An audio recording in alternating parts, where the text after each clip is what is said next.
Welcome to the Bullring. I'm Jim Trado. Our show once again is brought to you by Turn 1 Steering. Turn 1 High Performance Steering will not steer you wrong. Their website, turn1steering.com. Talking to a couple winners, most recent winners on the ASA Stars National Tour, Cole Butcher, and on the Jeg Sear All-Stars Tour, Chase Pincinot. You might have seen them on Track TV or Racing America recently, pulling the victory lane. A driver hoping to win the Quickie Cup also joins us. One of the Fab Five Underbirds, Bryce Miller, is racing for the Kawicki Driver Development Program Kawicki Cup this year. We'll talk to Bryce, and he's got some breaking news about what he's doing this weekend at Dell's Raceway Park in Wisconsin. We begin now with highlights from the Wisconsin swing of the ASA Stars National Tour. The Appalachian Sucker Punch ASA Stars National Tour came through Wisconsin on a two-race weekend. Friday night, Madison International Speedway. Sunday night, Slinger Super Speedway. Here's the highlights. And to the green flag we come. On the inside, Gabe Summers and fellow Wisconsinite, full-time truck racer, Ty Majeski, bring us to the green flag at Madison.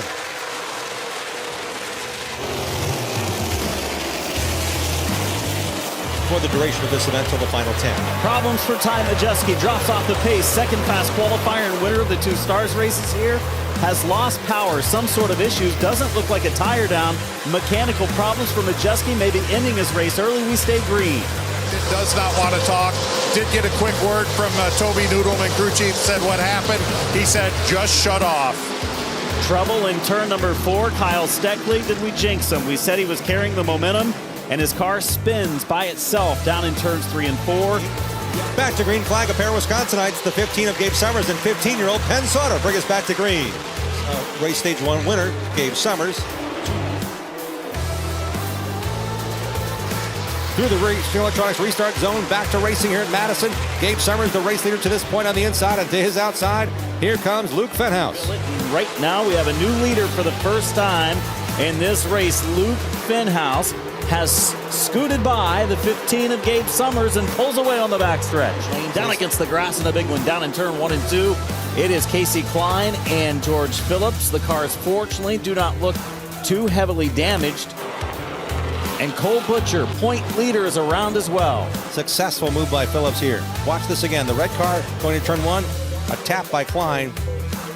Just closed on Cole Butcher too quickly. Yeah, Klein goes into the corner a little bit harder. He underestimated when the 28 of Butcher was going to get off the throttle, and I think Cole was going in, checking up early to get the car set early so he could get on the throttle early in turn 2. Racing to the restart here at Madison. Inside is Fenhouse, the race restart leader. Out to his outside, Gabe Summers. Two ASA Midwest Tour stars and standouts to the green flag into turn 1. Boy, that was a herky-jerky start down in turn number 4 that time, and they were getting a little wild from about row 2 back. The battle for the lead, battle for third on back, continues in 3 and 4. Fenhouse back out front. To the line, stage 2 ends with Luke Fenhouse picking up the bonus from turn 1 steering through the Racing Electronics restart zone to begin the final run to the finish line at Madison. Here we go with Fenhouse out front. Look at the run Carson Brown has. He discovered the outside to get the second. Now it's Carson Brown to the lead here at Madison. Carson Brown, 16 years of age, has had a good season. 3 straight 4th place finishes tonight. Could it be his first win? Being Summers, pole sitter, problems for Gabe Summers in the 15. The rear end went for a do-si-do there. That's walking out of the fender well.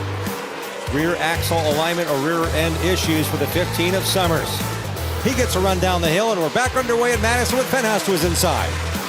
When it comes to championships in the old Artco Challenge Series, wheels off on Fenhouse's left rear. Completely leaves the car and the ballpark. The left rear flies off of Fenhouse's car, and that changes the complexion and the chapter rewritten again. Blue and black car on the inside. You saw the car hop off of turn 2, and that left rear just said, I got to go. And it left the car, left the ballpark, came back in after hitting the wall. Man. Fenhouse did everything he could to woe that car down, too. He was really on the button into turn 3. Watch it again here. Watch the damage to Bichelle's car came from just the wheel. Look at that. Ripped the whole rear end of the car apart when that wheel hit the rear bumper cover of Gavin Bichelle. On board with Justin Mondyke. Take a look and listen. Good stuff from Justin Mondyke. He picked the right lane there. Firing through turns 3 and 4 through the Racing Electronics restart zone. Carson Brown, the race restart leader here. 40 laps to the side at Madison. Cole Butcher, for as much as he's struggled all day long, second place now. He's up for grabs, and he's trying to take it away from the 36 of Fredrickson. Tenacity, heart, passion, never gave up. Cole Butcher now racing to second. Does he have it this time? No. Fredrickson, the challenger on the inside, has the spot, but here comes Butcher. Last lap brought to you by Appalachian Sucker Punch is a good one. It's a qualifying run, and it all appears. It's all come together. It's all coming to form. Anthony Campy Racing, a winner in 2025 with young Carson Brown at Madison. Whenever he's ready. As the crew showers him with water and confetti, Carson Brown climbing from the number 81, getting handshakes from the crew.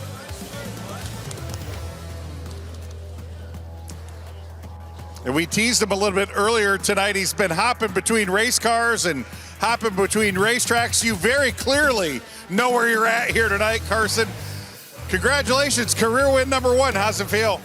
Feels really good, man. We were struggling a little bit in practice, and probably the most we've ever struggled in practice, to be honest. And we were feeling a little down, but knew we could kind of figure it out throughout the race. And we were able to move around a little bit and kind of found where we needed to be on the top there, and kind of made some passes. And just big thank you to Anthony Campy, the 81 crew, Heb Logistics, Sunoco Race Fuels, Pay Cafe, just everyone who helps bring this together. Majeski dropping to the back in the 91 car. A $5,000 bonus has been put up if Majeski can come from the tail. Off the speeds, returns 3 and 4 to the Racing Electronics restart zone. We're green at Slinger Speedway.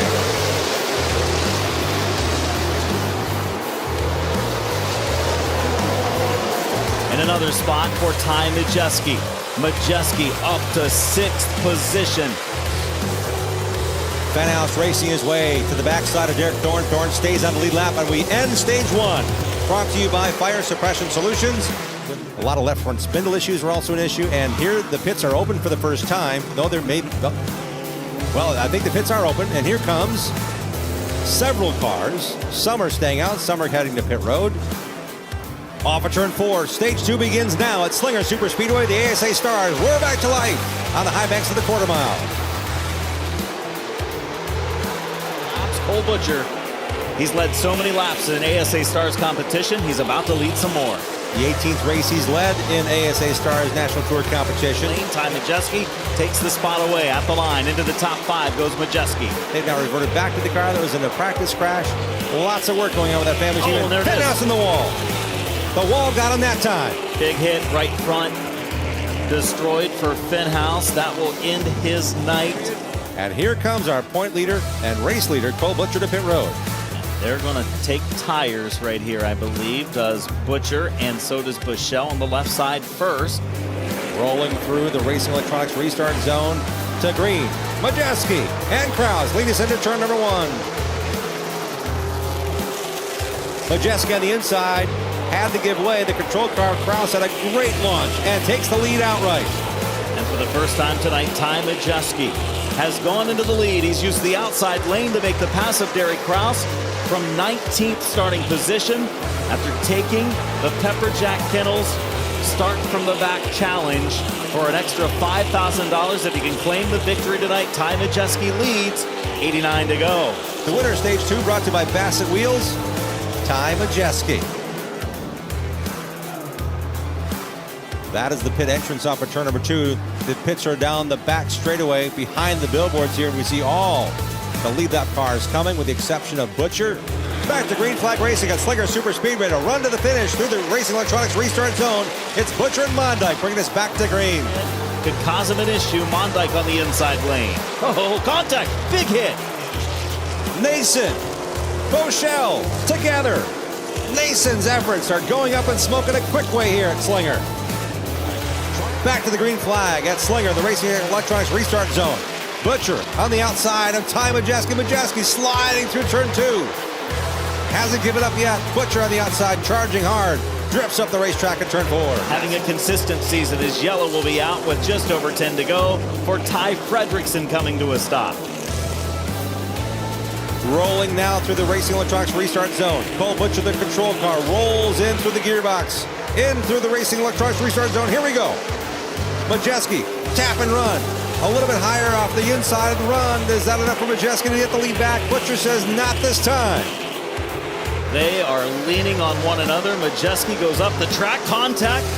Up the track into the second and third lane. Kraus looking for an opening. He might make it 3 wide as the heated battle continues at Slinger. They might have saved both of their runs here. They both danced off each other hard enough to gain control, It's not over yet. Here comes Majeski on the inside.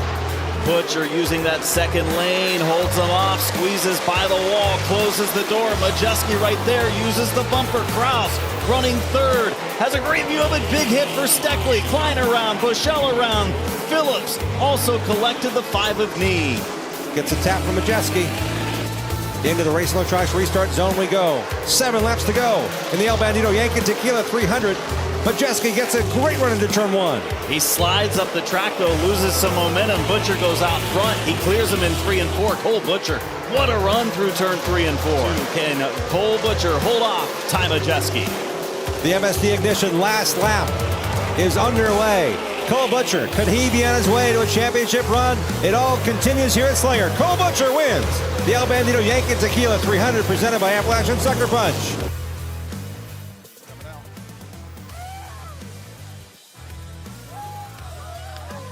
Cole Butcher climbing out. And I'll tell you what there, young man. It was not a great night at Madison, but you turned it into something good. Here you were good all night long. What'd you do to put this thing in victory lane here tonight? I just can't thank Ty for racing me hard, but racing me clean. I can't thank everybody at Wilson Motorsports. You're right, Friday was not what we planned, but we turned it around today. I wish my baby boy was here for my first Father's Day, but I know he's at home with his grandmother and my wife, so I love you, Brody. And happy Father's Day to my dad at home, too, and my father-in-law. So I can't thank 90 Creative, Swift Springs, PFC Brakes, Simpson Race Products, Atlantic Tildo, Top Construction, everybody at Toyota, and everybody at Wilson Motorsports. This one was tough. I didn't know what lane to take, and I knew Ty was going to do everything he could to beat me in front of his home crowd. So, yeah, we look forward to Pensacola. What an amazing finish. What an amazing opportunity to have Cole Butcher on with us right here on the Bullring. Cole, we just watched you and Ty Majeski put on a clinic at one of his short tracks, and you tamed the Wisconsin crowd, and they went crazy with the great racing you guys had. How much fun was that, racing with Ty Majeski at Slinger? No, it was a lot of fun, but it was also a lot of nerve-wracking. I was just kind of happy to get the race over with and be able to hold that checker flag. Now, when it comes to Slinger, I heard you had a few laps with Gio's super late, I don't know when, but it had to be a whole different ball game knowing what's on the line and what you guys have learned since your only visit to Slinger to just shake a car down. Yeah, I was there working with Gio there a number of years ago. I was just fortunate enough to be there, but never actually ended up on the racetrack. So just a different animal that I'm used to in general. Lots of banking, lots of grip, and it's a pretty good racetrack for our super late models. And when it comes to racing, I think at one point I called in the race and said, I think you almost saved each other at some point because you're going at it so hard on the ragged edge. I have not seen that kind of punishment, and I've been to a lot of big races at Slinger, being local to me. How much in control were you? We were all pretty in control. Ty was doing what he had to do to try to gain position, and I was trying to do everything possible to make sure he doesn't get by me. So I think there was a lot of respect, a lot of beating and banging, but it was all fun, and both drivers had big smiles on their face after the race was over. Yeah, I think I heard you had sought out Ty to say, man, what a great race before he even got a chance to take his helmet off, which is really a great show of respect, again, by you and what it takes to race at the Appalachian Sucker Punch ASA Stars National Tour level. When it comes to that track, we thought maybe it's like Newport a little bit. Was it like anything like that? Were any notes similar, or did you guys just start over on Sunday morning? We had to work on a lot of drive compared to Newport, where Newport was maybe a little bit tighter corner. She still had to roll the corner and have good roll speed, but it was just kind of a different animal that we were used to in general. Maybe Newport 3 and 4 was closer to the whole Slinger facility, but Slinger is its own animal. How much of a confidence builder is that, knowing you got out of Wisconsin with a first and second place finish and got another bit of a lead in the points now, heading into our next event in Anderson, Indiana in July? Well, it was just unfortunate that Carson broke that axle and they weren't able to get out. I'm not really sure how their car was. I know they probably struggled a little bit more than they planned, but they were really good at Madison, so it was good to see them get that victory. We struggled really bad at Madison. I don't know if it was just a little bit of, I don't really know what our problem was, honestly, but we were able to get lucky and come out with a with a P2 finish and then move on to Slinger and get the victory. But no, we're looking forward to the rest of the races throughout the year. We definitely have Redbud, Anderson Speedway circled on the calendar, and really every single racetrack we go to from here on out, we should be half decent, I would think. We are looking forward to it as well. The CB Fabricating Redbud 400 happens to be on a Saturday night in July, Saturday, July 26th. You'll catch it live on Track TV. Love to see you at that quarter mile. What are your thoughts about Anderson? Anything you can take into there knowing, okay, we were there once before, twice before, and now my car is doing this at short, high-bank racetracks? We were there. We were really good there last year. We just kind of got caught up in an accident and bent the toe at the end of the race. So we're probably just going to go back with the same mindset we had there last year and hopefully come out with the victory. But I definitely think there's going to be a lot of good competitors. The track's really racy, has a lot of character. It should be a really good event. Call with Donnie Wilson Racing having 3 full-time cars and 1 part-time car in the Appalachian Sucker Punch ASA Stars National Tour schedule. How involving is that for you with 2 young drivers as your teammates, with having the ability to say, we have a day's notice to get Seabell up to speed? Christopher Bell raced with us at New Smyrna Speedway. So I'm thinking those kind of things, and Camden Murphy out of nowhere shows up and runs top 10 at Hickory. Those kind of elements. How much are you involved in the planning, or maybe getting called upon to help your teammates? I'll help them whenever they ask, but I kind of just stick to my own little bubble. I've helped George in the past, and I've helped Jade and Gavin a little bit, but they're all professional drivers, and they all know what they need. Every single driver is a little different, so for me to say how they need to drive their race car would be wrong, because I might drive my race car different than them, or it might not work for them. So I'm a big believer everybody drives their race cars different and wants something a little bit different. So I'd hate to confuse them and think they need something that they actually don't. But yeah, we usually meet once or twice a week. We all work out together, so it's just good. It's just a big family over there. Do you take pride in knowing that Jade Avedisian's making some advances? I know we had her early on in our Bullring run here in 2025, and she's excited to learn as she goes. And now she's getting into a system now. She's getting into a schedule now. She's getting more laps. Do you see that maturation as well, or is she still just as much of a sponge as she was in April? Oh no, Jade's really good. She's aggressive and ready to go fast. She had a little bit of bad luck last week at Flat Rock. Maybe a little bit of inexperience might have got her in that situation, but she's definitely improving every single event she goes to, and every single day that she gets to be in a race car or sim work. It's just making her better. Cole, I got to ask you about Father's Day weekend. You got out of the car at Slinger and emotionally said, "Man, I wish Brody was here with me. Your little boy." On Father's Day. That was kind of cool. What did you guys do when you first saw each other when you got back home? I just gave him a big hug. He's 10 months old, so he just had a big smile on. But yeah, it was great to see my wife, my little guy, and we went to Canada the following Tuesday. So it was just good to see the whole family. Well, what kind of racing have you been doing outside of the ASA Stars, or preparing, or maybe, as you mentioned, taking a few trips away? We've been going away. We've been on the boat a lot. We raced in Canada last weekend. It didn't go as planned. But we have a couple more races up in Canada that we have throughout the year. Yeah, we're just enjoying life.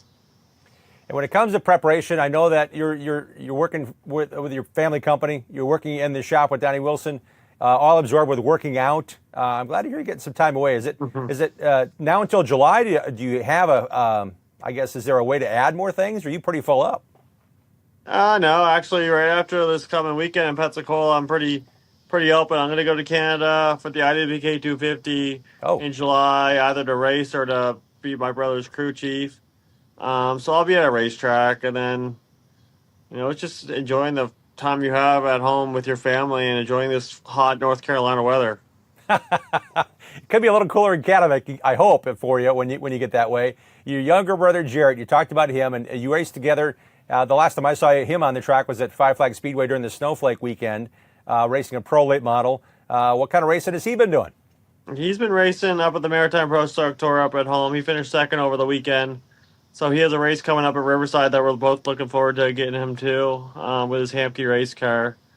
So yeah, his season is just starting to get busy as I start to have a little bit of a break. So if I'm not racing myself, I'm working on my Pro Late model here, or I'm just trying to help him get his Pro Late model program going up home. You're in the Carolinas. Hamke's in the Carolinas. Donnie Wilson has some parts that I know that Jarrett might say, hey, can you bring this with me? How big is your carry-on? How big is your check bag when you go back to Canada to help your brother out? How many parts are in it?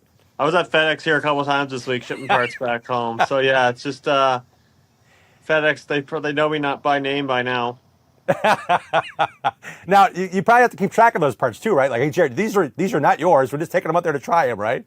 Yeah, no, that's right. But, yeah, whatever we learn at Wilson Motorsports that transitions over to the Pro Late models, we definitely do. But Super Late model racing and Pro Late model racing is a lot different and just involves a lot of different parts and setups.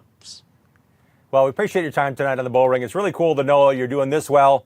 You're our first 3-time guest on the Bullring in our inaugural season here on Racing America and Track TV, and it's really kind of cool to catch up with you again. Appreciate you taking some time away from your family, and we look forward to seeing you on Saturday night, July 26th, the CB Fabricating Redbud 400 right here on Track TV.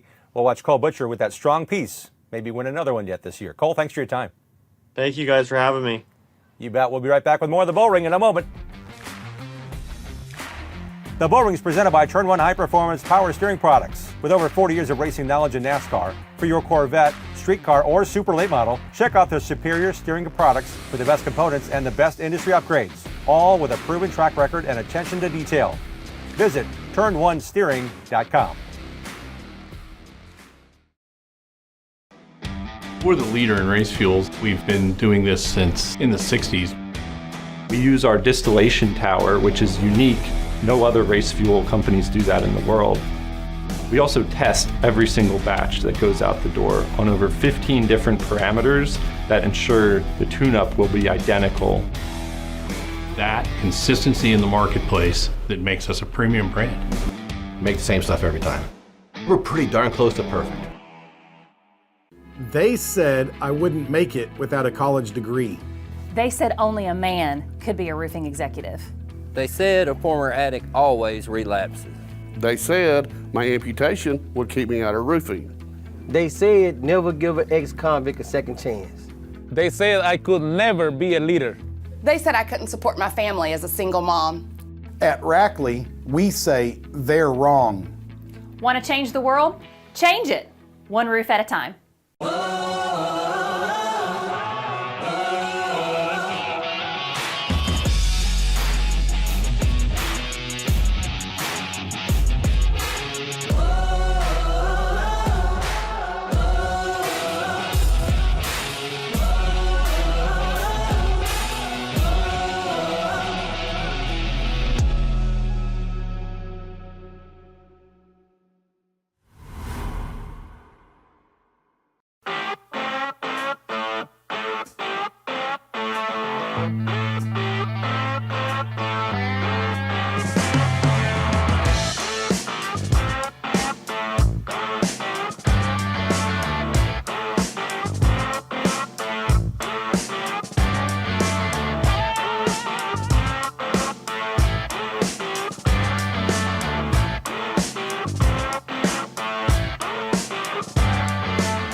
Welcome back to the Bullring, presented by Turn 1 High Performance Steering. Let's take a look at the 2025 ASA Midwest Tour schedule. You can catch all the ASA Midwest Tour races on Track TV. 7 more races on the schedule. Next up, Saturday, July 12th, the Miller 100 at Hawkeye Down Speedway in Cedar Rapids, Iowa. Fresh off an 11th place finish and a top 5 run at Norway Speedway, we welcome in now our next guest on the Bullring. He's a Quickie Driver Development Program driver and hails from Columbus, Wisconsin, racing in the Midwest Tour this year. Hey, Bryce Miller, welcome to the Bullring. How's it going, Jim? It's an honor to be on the show. I've a little different scenery than we're used to being on the Racing Roundup show, but it's cool to be on the Bullring and looking forward to getting to talk to you here. Truth be told, you're now, 25 years of age. So I think when you were like 14, once or twice a summer, we'd have you on my regional podcast called the Racing Roundup Show, and it's been fun to follow the progress. And really, it's kind of special to know you're in a place that's earned and a position where you and your family are still racing really strongly. Your dad, Mark, and your mom, Cindy, I mean, they are well behind this, but it's got to be cool knowing that you're now racing as super late. You're now racing as a Fab 5 Underbird. What's it been like this summer, chasing those points in the Midwest Tour and now being the point leader as of recent in the Quickie Driver Development Program when it comes to Section 1 points? Honestly, it's a dream come true. Obviously, my dream going up in Wisconsin and going to all these super late model races to was to make it to the super late model ranks. And so we did that last year and dabbled with a couple races, and then always wanted to be part of the Quickie driver development program, with Alan being from Wisconsin and only about an hour from my house where he grew up. So it all kind of happened at once. So we announced that we're going to go full time in the Midwest Tour, and then we get into the Quickie driver development program, and then we release a schedule. And to be the leader after segment one is just it's just beyond cool. And now we just got to step up our game, right? Everyone's going to get better in the last second segment and the third segment. So a lot of exciting things going on for us, but it's just, like you mentioned, so cool to be part of that spotlight. And with Alan Kowicki and his prevalence here in the Midwest, and getting to race in a lot of the races that he went to. So it's not easy by any means. The Midwest Tour are some of the best in the country. So we have to bring our A game every single week, and we're still learning. We're new to the super late model world, and I feel like it's been an up and down season, but we're building that notebook and we're learning. So really looking forward to getting the ball rolling here in segment two. I'm old enough to watch Alan Kowicki back in those short track days. He won a track championship at Wisconsin International Raceway. We'll be racing on August 2nd, a Tuesday night show in the Midwest Tour. I also saw him race at the Slinger Super Speedway, where he won a track championship and a Slinger Nationals back in the early 1980s. That's a track you know very well through your racing laps in the Midwest Truck Series. Your thoughts as you now go back as a KDDP guy, wearing that number 7 with the Mighty Mouse on your uniform. What's it like, and what are some of the stories and maybe some of the memories that are brought to you as a way for the fans to further engage with you because they know you're part of the program? It's so cool. Like I mentioned, the spotlight that you get with having that number 7 on your car. And I've gotten to meet so many people outside the program, but getting to meet and work directly with people in the program is so cool, because they've been around when Alan was racing, been involved in the NASCAR ranks and short track ranks, and know so many people, and their reach is beyond what I could do on my own. So just trying to leverage that to the most of my ability. And just like you mentioned, we go to Kaukauna here coming up, and we go to Slinger, which the Alan Kowicki Memorial in August. Really looking forward to that one. The 77 lapper will be my first super late model race there. So looking forward to that one. And then we go to Kaukauna, which I've had success at in the past, and I won a Midwest Truck Series race at the Dixieland Delight. Now I get to race the 250 laps. So it's so cool to be a part of this program and get to race with all these different people in the Midwest. And this is what you dream of being in, and just got to make the most of it. There are 5 drivers this year racing for the Quickie Cup, the Fab 5 Underbirds now being called as you move forward in the 11th year of this program. The first champion, Ty Majeski, Alex Prunty, Wisconsin guy, also won the championship. Luke Fenhaus won the championship, the Cup as well. Among the drivers you are now with this year, the only one from Wisconsin. Noah's from Illinois, and we got Taylor from way out east. I mean, it's kind of cool. You're kind of in a club as well. How much do you guys get to chat and talk to each other and kind of build off each other and kind of get the gauge of a new fraternity with your fellow Fab 5? For sure. We get to join all these calls and just get to meet each other through different ways. We're on different sides of the country, and we're racing against different people, but we're going through a lot of the same things throughout the program, and which is cool. So we don't get to bounce a ton of things off of setup-wise, because they're completely different cars on the other side of the country, but we're all doing the same thing. We're all in this kind of the same time period. So just really been a cool experience so far. And obviously we get to officially meet each other in person at the banquet. So looking forward to that, but there's a lot of racing left to do before that. And there's an Alan Kowicki NASCAR connection to all this as well. Follow me through this. I've known Danny Cameron for a long time. Danny Cameron was a guy that begged Alan for a job. He was in the shop wiping things down, cleaning off parts before, during, and after the race weekends. Alan ended up hiring him as a spotter.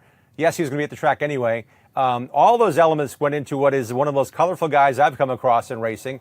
And he's a mentor assigned to you, as each Fab 5 individual has a mentor from Alan's NASCAR connection days connected to this program and connected to each driver. How much is it fun knowing that Danny Cameron, who's no longer involved in motorsports on a daily basis, is a guy that's going to be a guy telling you what Alan did and how Alan thought, and you better finish like Alan too and win a bunch of races? He's the first person I call on Monday morning while I'm driving to work. He's so supportive, and he's been there, done that in racing, right? So there's so much advice that he can give. And like you mentioned, he started at the ground level and worked his way all the way up to a NASCAR spotter, a NASCAR champion at that. So be able to bounce ideas off and just easy things that would easily slip through the cracks. that he can think of as an outside perspective. He doesn't get to see the day-to-day operations or get to come to these races, but every Monday he has a report for me, and he watches every single race that the MidwestTour.tv brings to us. So it's so cool. He can be on the other side of the country and watch every single race and be a part of it that way. But the advice he's offered me has been huge, and just such a cool friendship that we built, and it's something that I will definitely carry on for years to come. And when it comes to watching these races on Track TV, all the Midwest Tour races on Track TV as well, you can watch them archive on demand. You can watch how Norway went. You said before we sat you down here that you had a top 5 run going. Those moments you're like, man, I got to get points. There's a point system involved on track and off track as part of this program. How much time does that take to kind of figure out what you're going to do and maybe make some gambling choices? Yeah, there's a lot of coordinating to do, and this year it's a little different than years past. So there's 3 different segments where before they would just take your top 14 races. So now we got to coordinate a little bit. So I think it's cool because it pushes you to kind of strategize, and when you want, we have the wild cards, which I don't know if you're familiar with, but you can use those throughout the year, and you get 5 a year. So you got to figure out which races you think you're going to run good at, and there's not a race on the schedule in the Midwest Tour or the Alive for 5 series that's just going to be like, ooh, that's an easy top 3 or that's an easy win, right? So you got to pick the tracks that you think you're solid at, and it's really cool to be racing the Midwest where all these legends came from, and we take great pride in the way we race up here, and it's just cool to be a part of that. So the wild card, you can only pull that out of the deck 5 times. Have you used the wild card yet? Yeah, we used one at the Dells for the Trickle 99, but I'm going to announce it here first, so why not right on the Bullring? But we are actually going to use our second wild card this weekend at Dells Raceway Park for the Dairyland 100. We didn't like the way the first one went, so let's get some redemption this weekend, and we're going to go for a wild card this weekend. And what kind of points comes with a wild card play like you're playing Saturday? Yeah, so we get points throughout the year based on our finishes, and when we use a wild card, it's double points, so it means that much more. So double the pressure, double the opportunity. And I want to point out the fact that this Super Late Model team is your family team. It's not a guy that's saying, I want to throw a bunch of money at Bryce Miller. You guys have built this. You raced with it. You raced at Iowa's Hawkeye Down Speedway and won a championship with it in a late model setting. Now it's a Super Late program. How different is that, knowing you're tackling not only just Super Late, but the ASA Midwest Tour this year? It's so cool, and there's so much pride. Obviously, me and my dad are in the shop, and we're the only ones that really are doing the day-to-day operation. So if something goes bad, I can only point fingers at myself, right? So there's a lot that goes into it, but I'm involved in every aspect of the race car. I'm building the shocks, and putting the bump stops and the spring combination, the trailing arm angles, and all those different things I'm directly involved with, and we're the only ones that do it. So and when you run good, it makes it mean that much more, because this is not a paid operation. We're doing this day to day, and it's not easy by any means. The Midwest Tour is the best guys. So there's days that are frustrating, but when you're racing in the Midwest, it's always a good day. And your ties and love for the Midwest Truck Series, which we'll see 6 times this year with the ASA Midwest Tour on Track TV, including at Kaukauna, where I was thought of that thrilling race to the finish that you won a couple years back. You have actually adopted a program saying, we still want to race the Midwest Truck Series. I just want to be driving it. Tell us about how that's coming along with a young driver.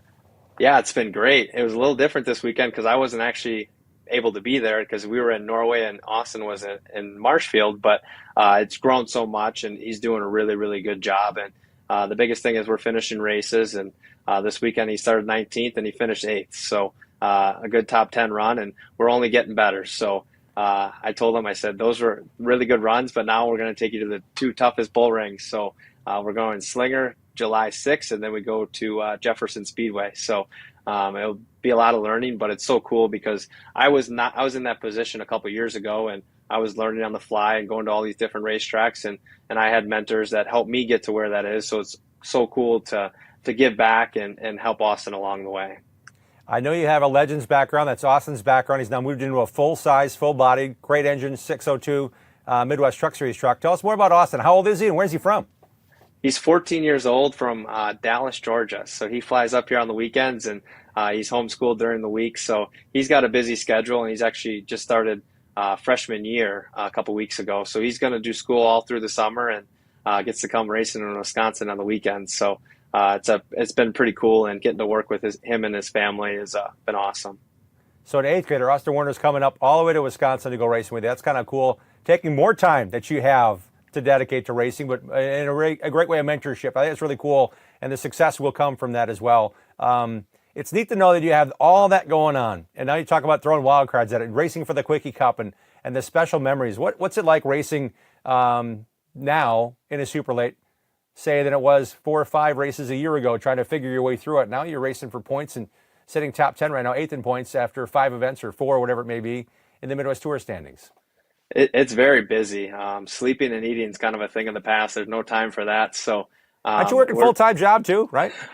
Yeah, I am. I work at Packard Fastener, so I'm a nuts and bolts salesman during the day, and then come home and wrench on race cars till way too late, and then go and do it all again. But you only get to race in Wisconsin here for so long. We have a short season with the way our winters work out, but it's pretty cool, and it's just so cool to be a part of the Midwest Tour. Obviously, we didn't have the funds to do the full tour last year, but we picked and choose the races we want to go to, and we had a really, really good run at Oktoberfest, and it was huge for me growing as a super late model driver at that Oktoberfest race weekend, because I was at the track all day on Saturday the week before. I tested all day Wednesday, race Thursday, race Friday, race Saturday, race Sunday, and it was like a mini speed weeks, right? So I got a lot of notes and a lot of laps in a little bit of time, and my progression just through that weekend was huge, and just carrying that over into the season and carry that momentum over. And obviously things change. We have a different tire and things are a lot different. So we're still learning and still refining our notebook, but we're getting closer, and I feel like we're going to hit it this weekend here at the Dells. And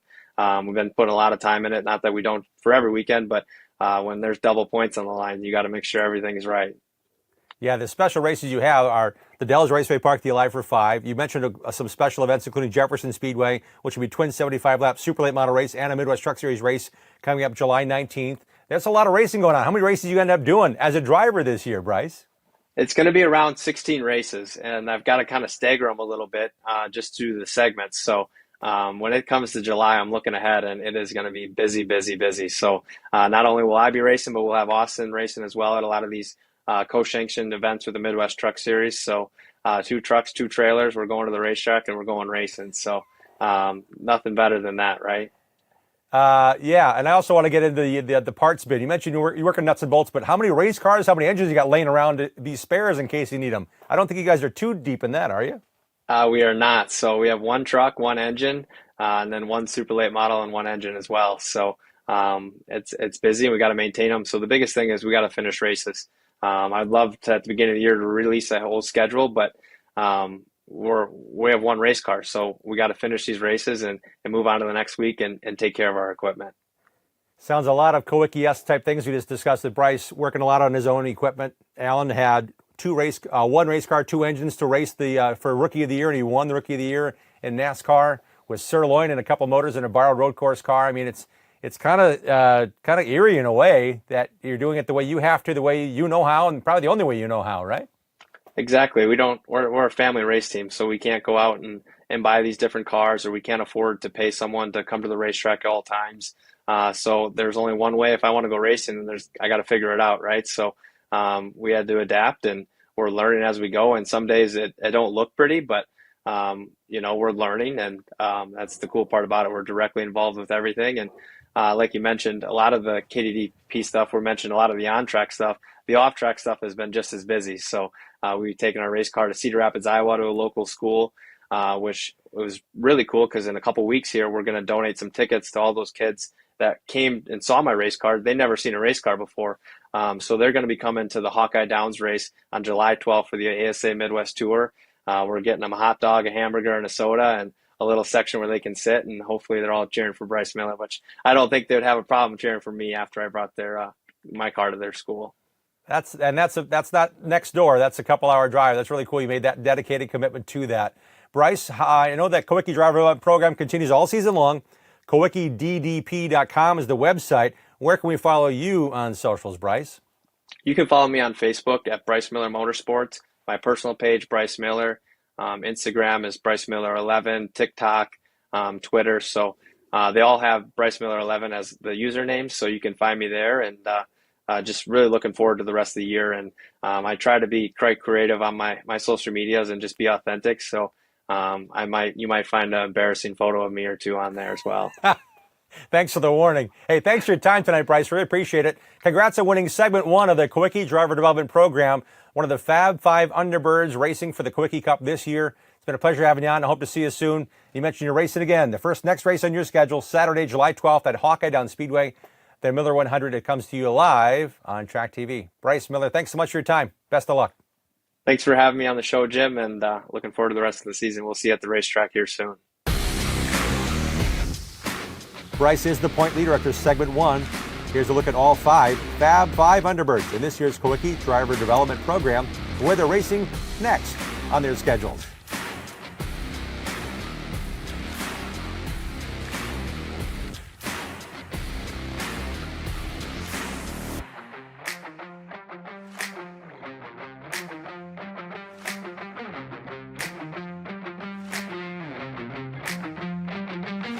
When we come back on the Bullring, we're going around the horn. This is the Bullring, presented by Turn 1 High Performance Steering. We'll be right back.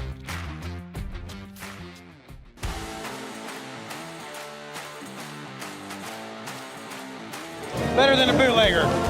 Way better than a bootlegger.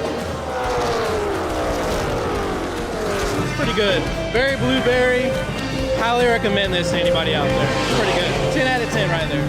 I think it's delicious. I had the peach, I had the grape at Five Flags. Trying the pina colada right now. Feels like I'm on the beach somewhere.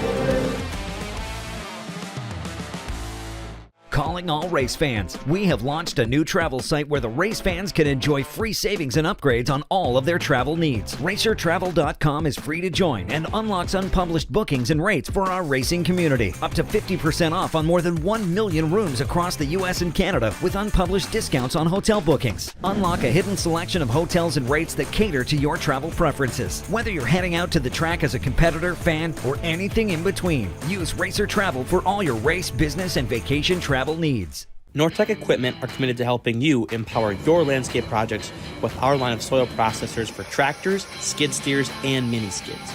Based out of Wausau, Wisconsin, Nortec Equipment products are proudly made in the USA. Our products deliver expertly engineered equipment at competitive prices that are tailored to meet the diverse needs of the turf, landscape, construction, and agricultural industry. Give us a call today at 715-393-4458. Nortec Equipment are proud sponsors of Frederickson Racing. The Celebration of America 300 at Oxford Plains Speedway is back July 1st and 2nd. Tuesday night, catch Pass Modifieds, Rebels, Street Stocks, and Limiteds, plus the 2 Super Late Model Qualifiers. On Wednesday, see Mad Bombers, the New England Super Modified Series, and the 300-lap $20,000 to win Pass Super Late Model feature event. Don't miss any of the action July 1st and 2nd live, only on Racing America.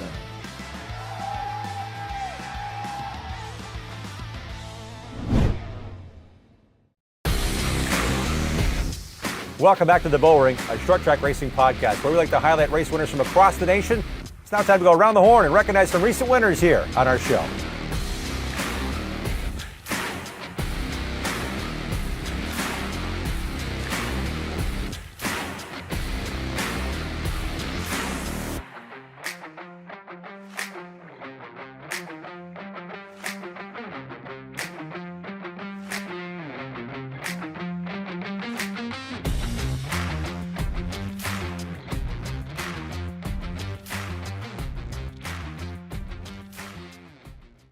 We're now joined by the most recent winner on the Jag Sierra All-Stars Tour. Chase Pinsino joins us. Chase, congrats on the big win at Flat Rock Speedway. The new pavement, new challenge, and you got it done. Yeah, thanks very much. When it comes to racing at Flat Rock and racing with this series, what were the laps like, and what was it like in those final moments knowing that others got it figured out too? It was a lot of fun.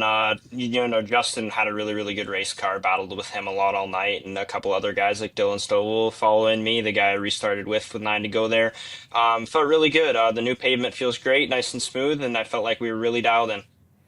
With your successes in the Pro Late Models, we now know you as an ASA Platinum driver, racing full-time in the Appalachian Sucker Punch ASA Stars National Tour. We saw you on 3 occasions last fall kind of get acclimated. But that's that's a process, isn't it, to get where you were a year ago, almost a year ago since your last win in the Jag Sierra All-Stars at Owasso. So right now, you're full on doing as much as you possibly can, racing with supers and Pro Late Models. Tell us about that, all the process in the last 12 months or so for you. Yeah, for sure. Definitely a big jump. The ASA Stars Platinum deal is definitely very challenging. You got all the best super late model drivers in the country. So I feel like it was a little bit of a shock just to start. But after the Wisconsin swing, I feel like we got a little bit more dialed in, had a couple really good runs. Unfortunately, broke at Madison, but both runs were really strong. Felt like we had speed in our race cars. Definitely a big jump and a big difference between pro late model racing and super late model racing. But I feel like the team and me have done a pretty good job of modulating that. So that weekend was before you raced at Flat Rock on a nice, new, smooth, flat racetrack. Wisconsin had some pretty big bumps when it comes to the freeze cracks and that kind of thing. And the weather is treacherous, as you know, being in Ontario. It can cause the track to create more bumps, maybe more gaps, whatever it may be.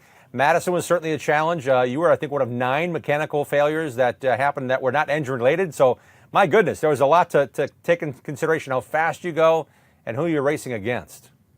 Yeah, absolutely. Definitely different racetracks for sure. I know in the Wisconsin swing, Madison and even Slinger are both super high load racetracks, and Madison's definitely very bumpy. I like character filled racetracks like that. I feel like there's nothing better than old pavement, but Flat Rock was definitely a cool change of pace. I feel like to have a little bit of that variation is definitely fun as a driver.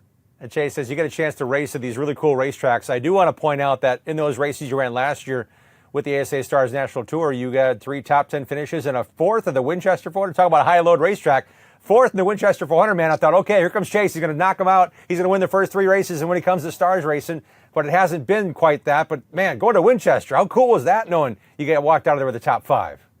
Man, Winchester's one of the coolest facilities I've ever been in. First time I ever went to test there, that drive into turn 1 and just having faith in the race car. You know, the first time you do it, you never drive in deep enough. The second time you do it, you probably still don't drive it in deep enough. So felt really cool. And, you know, to have us inside the top 5 and our first Winchester 400 start felt really good.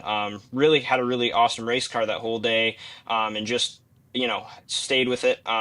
Attrition was the battle of that game. You know, 400 laps is a long time there, and the team did a really good job at just executing all day. And when it comes to your input in these race cars, I know you've got a great team around you, surrounding you. You've got a driver that's making headlines in the NASCAR Cup Series as Carson Hocevar Racing Development is what you were involved in as a development driver with Zach Dunson, who's been with Carson since Carson was 12 years of age, working through that entire process. What's that been like, tapping into that resource and that knowledge of what you have around you with your team? It's been really cool. Obviously, have a great group of guys. Zach, my crew chief's an awesome guy as a human being and as a crew chief. Super knowledgeable people to work from and pull information from. The whole Carson Hocevar Racing group has been awesome to work with, and Carson's a really cool guy to follow. Obviously, definitely, you know, breaking into that NASCAR Cup Series group of drivers. I feel like he's done a great job, and I feel like I'm hoping to follow in his footsteps for sure. For those who may not be familiar with Chase Pinsino, they might have heard the name Pinsino like I did when I first saw your name on the sheet. I'm like, wait a minute. Is that Alec Pinsino's relative? Alec Pinsino raced in the ASA National Tour back in the day. Was also the championship team owner when Tim Sauter won his ASA championship. Worked a lot with the Sauters. I mean, it was amazing to know what your grandfather did as a driver and have a second car for a lot of cool drivers to race against. Have you seen the VHS tapes? Has Grandpa been around much to tell you more about what's going on? Yeah, actually, we still have some of the old race cars. They're in one of the buildings we got. Really, really cool. The awesome history, you know, to be able to just inherit that's awesome. My grandfather and my dad are 2 really amazing people and have been, you know, inside the sport for a very long time. So it's cool to hear all the old stories of how ASA was back before it was ASA Stars National. And it's just really awesome to honor that legacy. And when it comes to family, I talked to your dad for quite a length of time. I believe it was at New Smyrna Speedway this past season, actually a couple months ago, and about the pride they have and about the excitement they have, meaning your dad and your grandfather. How often are they at the racetrack with you? I mean, my grandfather's there almost all the time. Sometimes he stays home if it's super hot. Like we had a race in Montgomery this year that like real feels like 110. So he stayed home for that one, just prioritizing health. But he's always there. My dad's there 80% of the time. Sometimes he's got to stay back and work. But for the most part, they're always there. And yeah, they have, you know, almost as much fun as me. I'd like to think that I have the most fun, but they'd both argue that they have more fun. So, you know, family, 3 generations, and we all love it equally. Yeah, it's cool to have that around you. And I know I was on that grid, and a couple folks actually came up and talked to your dad, said, I remember watching you race, and your dad's like, what? You saw me race? And there's not a conversation. It's kind of cool knowing that that tradition continues and people recognize that. And it's neat to know that as you break your way into this, there's a lot more to it than just, I want to race and win. There's family pride there as well. Yeah, absolutely. I have people every single autograph session, whether it's ASA or JEGS or anything really, just talk about the old ASA days and back when my grandfather raced. And they said it was awesome watching him and it's cool to see me in the car. So definitely a lot of history there and it's really cool. Chase, what's your involvement now? Getting to know these cars, getting to know the competition. You've bitten off quite a big apple when it comes to racing for the ASA Stars National Tour. We know it takes a lot of preparation. How are you involved in that preparation on the race car and maybe during the week?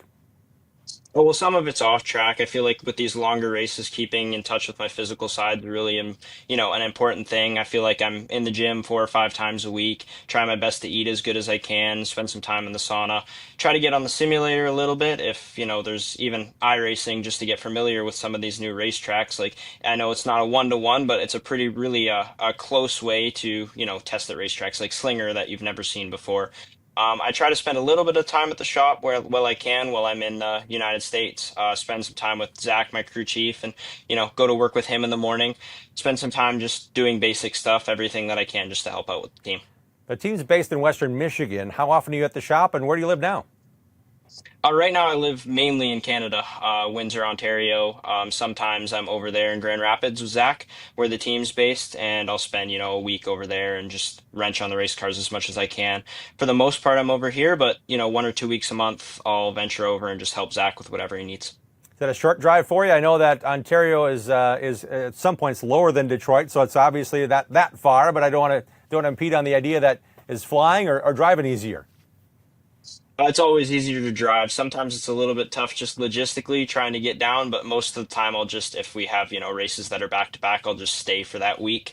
It's about a 3.5 hour drive to Grand Rapids. But most of the time, it's a little bit different because I'll go to Pensacola and then, I'll just drive home with him. So depends on where the races are for the most part. But from my house to Grand Rapids, just about 3 hours and 30 minutes. And how involved are more team members? You mentioned Zach, you mentioned your dad, you mentioned your grandfather. How many more driver aides do you have when it comes to crew members and helping on this race car, whether it be the Pro Late Model and the Super?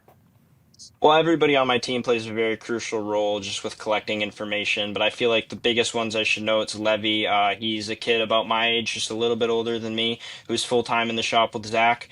He does awesome work, and he's a great guy to have at the racetrack as a friend and as, a business partner. I feel like him and Zach both have a really good relationship with me, and they bring awesome race cars to the racetrack. I feel like that's even shown over the last little while, just that, we've been improving, and it's a big deal. And then Jimmy, my driver coach, he's the one that's always there, just trying to make sure that I'm on the right line and I'm doing the right things from the seat. I think it's been really crucial for me and really important just in my learning and bridging that gap from pro late model racing to super late model racing.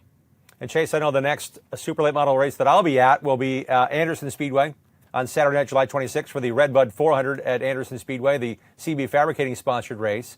That's going to be a grind. We talk about 400 laps on a quarter mile, and we talk about the Winchester 400. It seems to be about equal. It's a hot night in July. It's going to be fun to watch you there. What's the schedule for you between now and that big race weekend? Well, this Friday we got a Southern Super Series race. We're going down to Pensacola, just, some of our pre-derby testing. We want to get every lap we can in at Pensacola before that crucial race. And then we got Masters of the Pros at Owasso Speedway. There's going to be a ton of cars, and it's going to be an awesome show. I'm super, super excited for those races. You get to see all that on Track TV. You can watch all the Blizzard races on Racing America and Track TV. Looking forward to seeing a bunch of laps being put down by Chase Pinsonneau. Man, it's got to feel good to win at this point in the year, knowing what's ahead. Great to see you on the program, and thanks for your time, Chase. Thank you very much for having me. Really appreciate it. Chase Pinsonneau joining us, an ASA Platinum driver.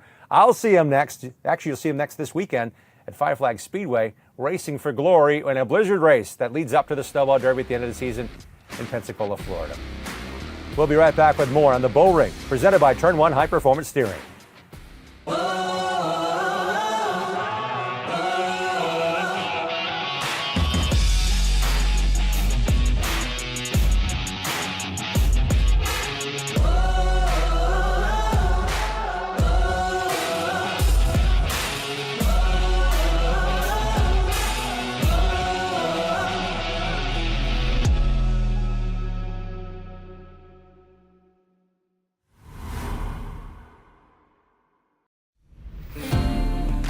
Why not give your grill the deep clean it deserves? The CitruSafe Grill Cleaner Complete Bucket Kit has everything you need to get your grill spotless, inside and out. Powered by natural citrus, CitraSafe cuts through the toughest grease and grime safely and easily. No harsh chemicals, no hassle. Recipes taste better on a clean grill.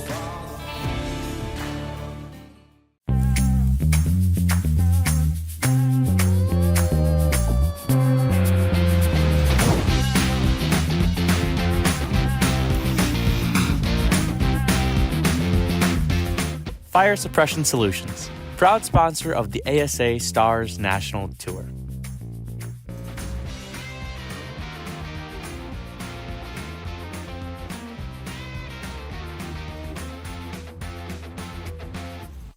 Looking to start a new career path in motorsports or searching for something new in your racing journey? Racer Jobs is your destination for providing the most current job openings from top racing teams, manufacturers, sanctioning bodies, and suppliers. Whether you're a budding race engineer, a seasoned mechanic, or a marketing ace, we consistently refresh our listings with new roles that could meet your ambitions. Looking for a great candidate as an employer? Then tap into our Racer Jobs audience and database to find that perfect candidate. Go to racerjobs.com today.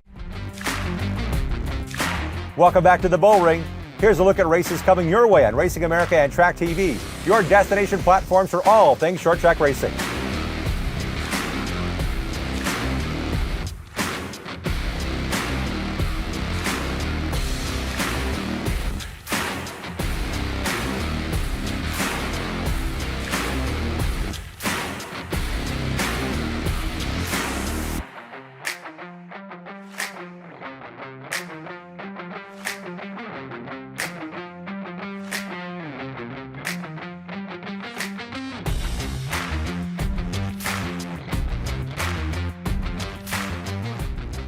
Thanks for joining us on the Bullring. Thanks to Turn 1 High Performance Steering for their support of our program. We hope you share this show with your friends and tell them how cool it is to hang out with a bunch of short track racers. We'll have a chance to get together with you. We encourage you to support short track racing, and we want to thank our guests for being on tonight's show and taking the time out of their busy schedule. Cole Butcher, Bryce Miller, and Chase Pinsino. I'm Jim Trado. Hope to see you at a Bullring real soon. The Bullring is produced and hosted by Jim Trado. Producer Kurt Schrader. Video editor Vincent Villarreal. Special thanks Bob Sargent and Marty Mello, Track Enterprises. Colin Smith with Racing America and Tony Stevens. The Bullring is an exclusive presentation produced by Track Enterprises in conjunction with Racing America.